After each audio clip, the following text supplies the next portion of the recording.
그리스도의 사랑이 우리를 강권하시는도다. 우리가 생각하건대 한 사람이 모든 사람을 대신하여 죽었은즉 모든 사람이 죽은 것이라.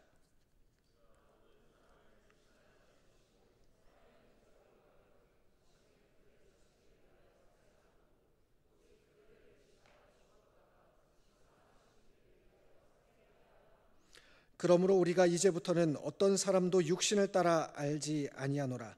비록 우리가 그리스도도 육신을 따라 알았으나 이제부터는 그같이 알지 아니하노라. 같이 읽습니다. 그런즉 누구든지 그리스도 안에 있으면 새로는 피조물이라.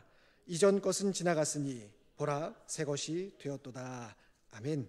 이경수 목사님께서 연합의 의미라는 제목으로 말씀 전해 주시겠습니다.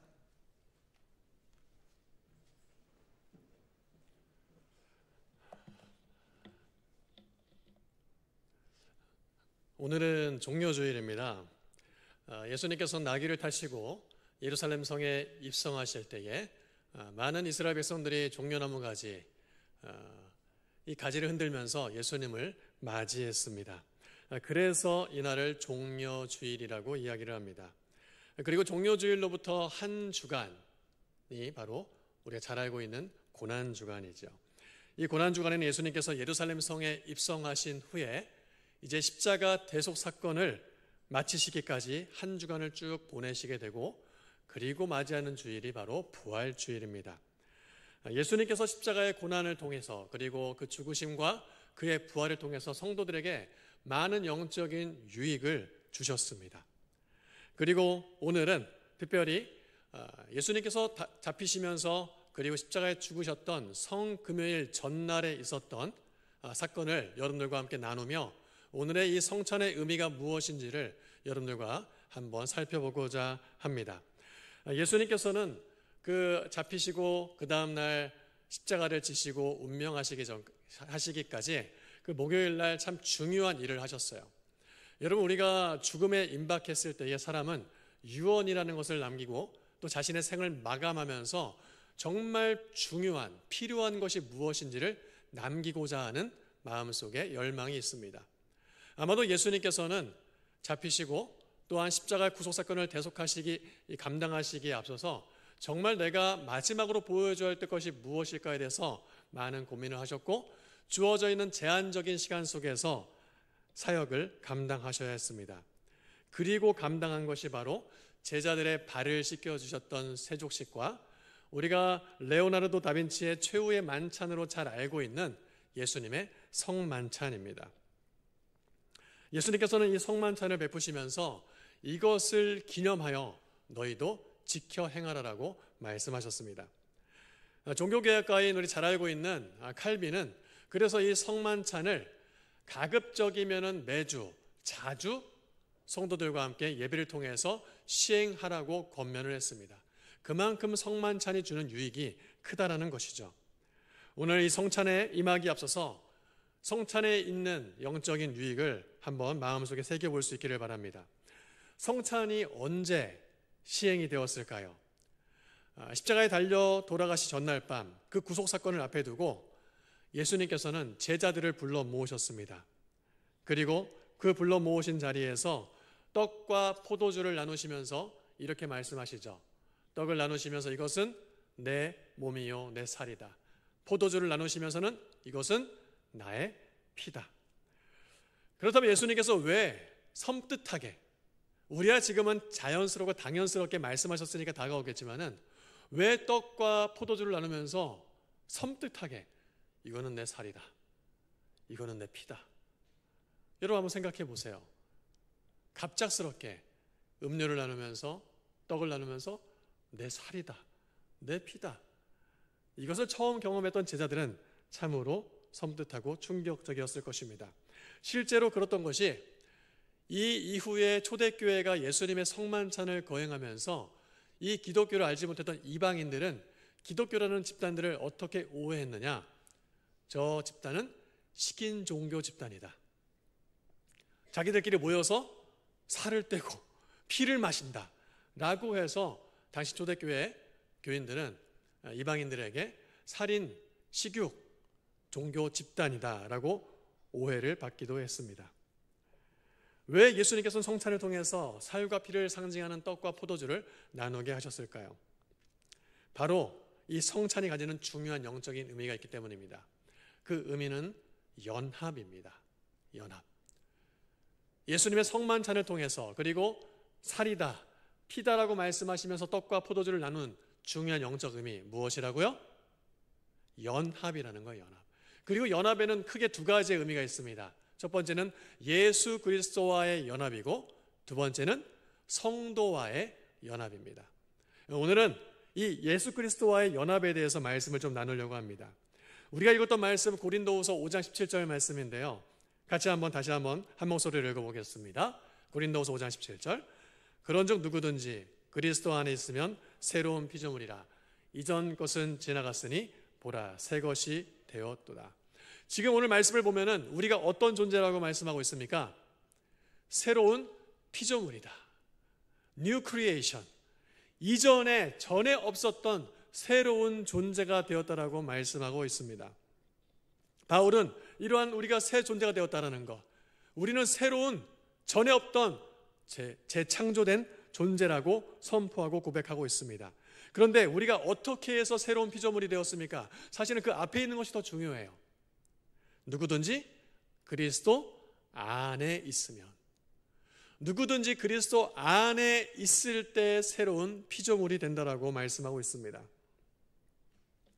예수님께서는 성찬식을 통해서 믿는 자들에게 연합의 의미를 강조하시기 위해 살과 피를 나누시면서 그리스도 안에 있을 때에 우리가 새로운 피조물이 될 수 있다라고 말씀하고 계셔요. 이렇게 믿는 자들에게 살과 피를 나누면서 연합의 의미를 강조하시는데, 그래서 사실은 이 성찬에 대해서 많은 신학적 이론들이 존재했습니다. 그 중에 대표적인 게 바로 로마 가톨릭의 화채설이에요. 떡과 포도주를 나누면서 이 떡이라는 성분과 포도주라는 성분이 사제의 축사와 함께 이것이 우리의 몸에 들어갔을 때에 실제로 그 성분이 예수 그리스도의 몸이 되고 예수 그리스도의 피가 된다는 것입니다. 이것이 바로 로마 가톨릭이 얘기하는 화채설입니다. 그래서 로마 가톨릭에서는요, 이 성찬에 사용되는 아주 남은 잔량의 포도주나 떡의 부스러기도 그냥 사사로이 대하지 않았습니다. 여러분 나중에 기회가 되면 한번 로마 가톨릭에 집례하는 이 성찬에 한번 보시면은, 야, 우리와 정말 다르구나라는 것을 아마 느끼실 수가 있을 거예요. 자, 그러면 우리는 어떤 의미를 가지고 이 성찬에 참여하느냐? 종교개혁가인 칼빈은 우리에게 찾아오는 이 성만찬의 영적 의미가 영적 임재라고 이야기를 하고 있습니다. 영적인 임재라는 거예요. 이 떡이나 포도주가 성분이 바뀌는 것이 아니라 이것을 우리가 신앙적으로 받아들이면서 이 살과 피를 나눔으로, 떡과 포도주를 나눔으로 이 성찬을 통해서 우리를 예수 그리스도의 십자가로 이끌어간다, 인도해 간다.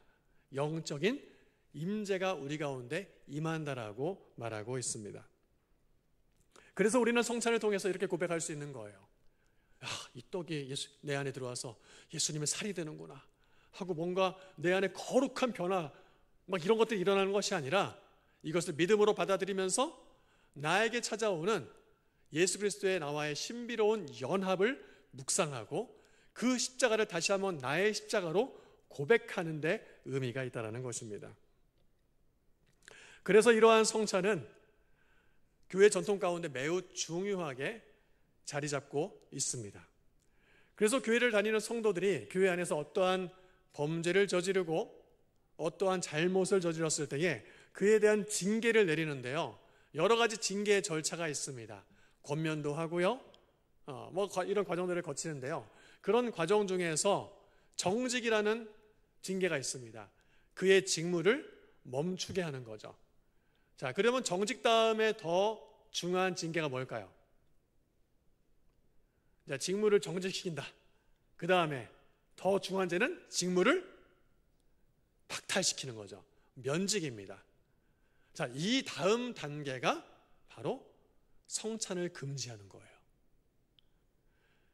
그러니까 우리가 이 성찬에 참여하는 것이 얼마나 교회사적으로 중요한 위치를 점하고 있는지 알 수 있죠. 직무를 정지시키거나 직무를 박탈시키는 것, 그 다음에 중징계가 성찬을 금지하는 것이었고, 그 다음에 중징계가 바로 제명이나 출교였어요. 그러니까 교회 공동체가 이 성찬을 행한다는 것은, 그리고 성찬에 참여한다는 것은 성도가 가지는 그리스도와의 연합이라는 매우 중요한 가치를 부여해 놓았다는 것입니다. 여러분들이 이제까지 신앙생활하면서 많은 성찬을 경험을 하셨을 거예요.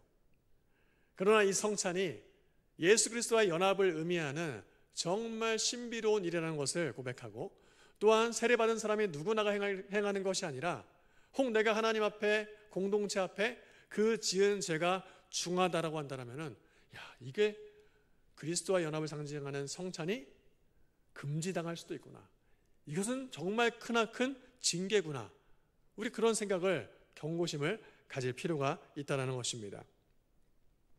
오늘 말씀을 보면 이러한 성찬의 의미를 통해서 예수 그리스도와의 연합의 중요성을 또 이렇게 말씀하고 있습니다. 14절 말씀 보면은, 그리스도의 사랑이 우리를 강권하시는도다. 우리가 생각하건대 한 사람이 모든 사람을 대신하여 죽었은즉 모든 사람이 죽은 것이라. 여러분, 말씀을 보면요, 좀 이상한 점이 있지 않습니까?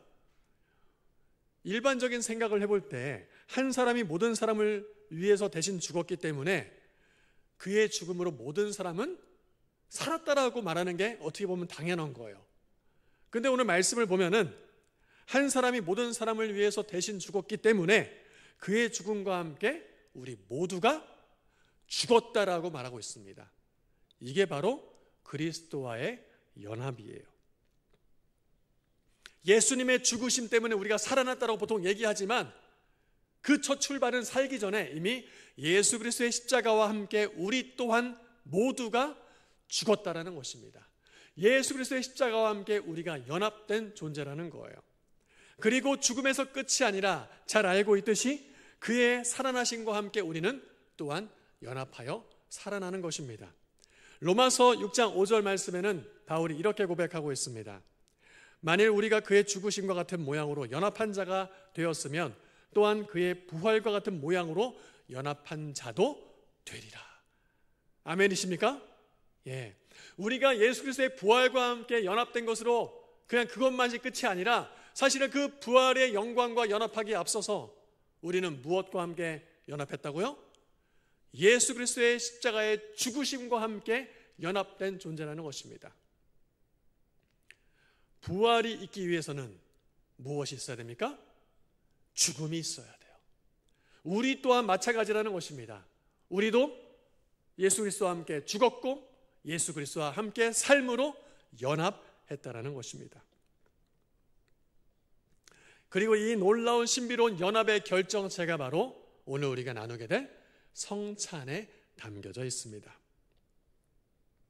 그렇다면 이제 우리가 이 성찬을 맞이하면서 어떠한 자세로 성찬에 임해야 될까요?